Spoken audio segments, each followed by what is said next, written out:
काहे झांकेला वाह झरोखवा से चांद रे। वाह चदरिया के टारी टारी के क्या बात वाह काहे झांकेला झरोखवा से चांद रे। आहा चदरिया के केटा टारी टारी के आहा सझवा भी झांके बिहनवा भी झांके।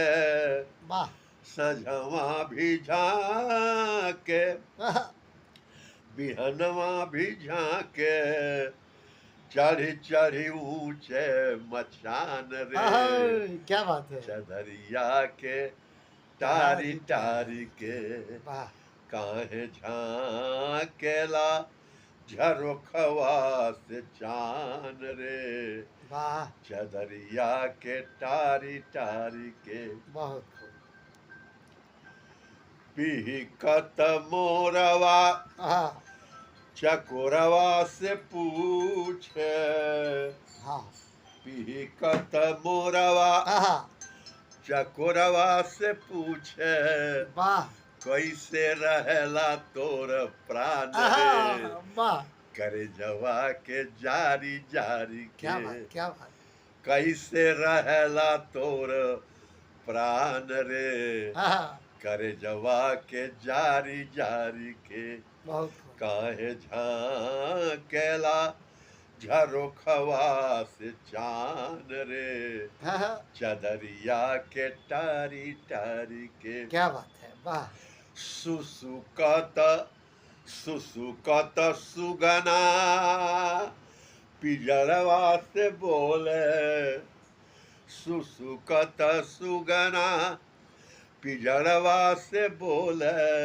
वाह लागल नजरिया के बान रे। आहा लागल नजरिया के बान रे। वाह प्रीतिया में हारी हारी के क्या बात है काहे झांकेला आहा झरोखवा से चान रे। वाह चदरिया के टारी टारी के चकवा चकई नदी के दो किनारे चले जाते हैं। जब सवेरा होता है तो भेंट वाह करते हैं। बहुत बिहसत बिहसत चकवा चकैया बुलावे। वाह बिहसत चकवा चकैया बुलावे। अरे हो गईल अब त बिहान रे। वाह।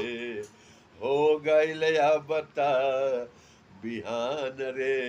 अनहरिया के फारी फारी के वाह काहे झांकेला आहा झरोखवा से चान रे। बहुत खूब चदरिया के टारी टारी सब कुछ भीतर बाहर नाही हाँ हैं।